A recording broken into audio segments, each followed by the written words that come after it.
Hey there! Have you ever finished a book, felt like you really understood it, but then when it came time to write about it, you just ended up summarizing the plot? If that sounds familiar, you are in exactly the right place. We're about to dive into a framework that is going to completely level up the way you read and write about literature. You know the feeling, right? You've read something like Macbeth. You know the whole story, the witches, the dagger, the epic downfall. But then you sit down to write an essay, and all that comes out is just a retelling of what happened. The real question is, how do you get from just what happened to what it all means? Well, here's the good news. There is absolutely a way to break that cycle.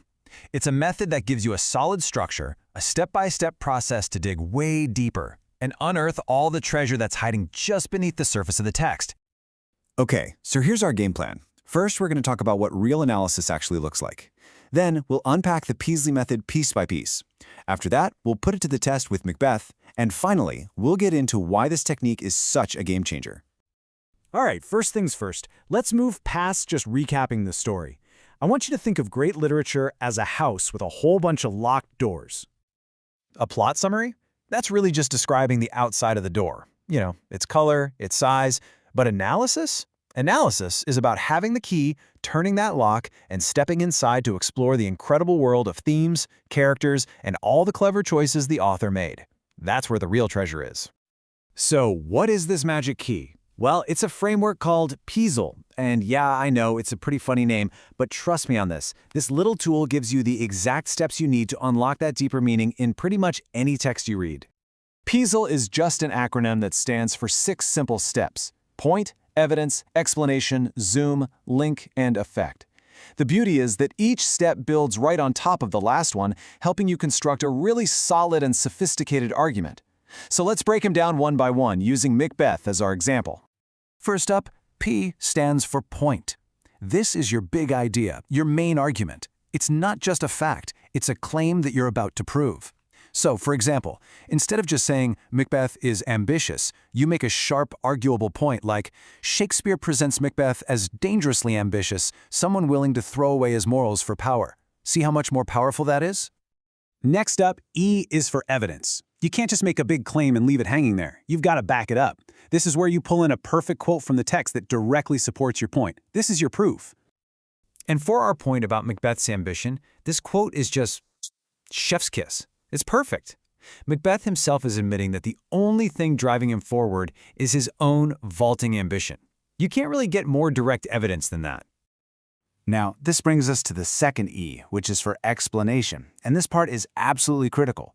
So many people just drop a quote and then move on. Don't do that. You need to explain how that quote proves your point.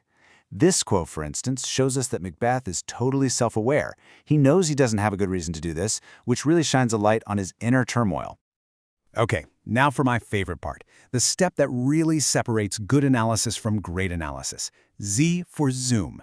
This is where you put on your detective hat. You pick out a single powerful word or a short phrase from your evidence and you analyze it closely. Let's take vaulting ambition. The word vaulting makes you think of a horse leaping wildly over something, maybe too high. It suggests an ambition that's reckless, out of control, and probably headed for a fall. That's the kind of detail that really makes an argument shine. Next, we have L for link. This is where you zoom back out and connect your point to the bigger picture. How does this idea about ambition link to the play's main themes? Or maybe its historical context? Well, here it connects perfectly to Jacobean tragedy, a whole genre of plays that warned about what happens when ambition goes unchecked. And it also taps into very real fears at the time about the crime of killing a king. And finally, the last E stands for effect. What's the impact on the audience? You have to remember, Shakespeare wasn't just telling a story. He was creating an experience. When we hear Macbeth's confession, it makes us feel uneasy, maybe even a little scared. We're watching a man who knows he's on the wrong path but chooses it anyway, and that forces us to think about the destructive power of our own desires. So, that's the whole framework. Now that you have the key, let's do a couple of quickfire rounds to see just how fast we can use it to open up a few more doors in Macbeth. Okay, let's try it with the theme of guilt. Point, suppressed guilt will eventually lead to a total psychological collapse. Evidence, Lady Macbeth's famous line, "Out, damned spot." Now let's zoom. That word damned is so powerful. It's not just about a stain. It connects her guilt to the idea of eternal punishment, of hell. And the effect? we feel this crazy mix of pity and horror for her. In a strange way, her guilt makes her more human. See how clean that is? Let's do one more. Violence. Point: violence isn't just a tool for Macbeth. It becomes a trap that destroys him from the inside out. Evidence. His chilling quote, "I am in blood, stepped in so far." Let's zoom on that metaphor of being in blood. It's like he's wading through a river of it, so deep he can't turn back. It suggests drowning, suffocation. The effect of that image on us? Pure horror and dread as we watch this man get swallowed whole by his own actions. So you can really see how powerful and flexible this method is. But let's just take a second to talk about why it works so well. Because it's more than just a formula, it's really a new way of thinking. PEEZLE really supercharges your analysis for 3 main reasons. First, that zoom step forces you to be incredibly precise with language. You stop making vague claims and start proving your ideas with the author's exact word choices. Second, the link step builds your contextual awareness. It proves you understand that a book isn't written in a vacuum. And third, the effect step sharpens your emotional intelligence.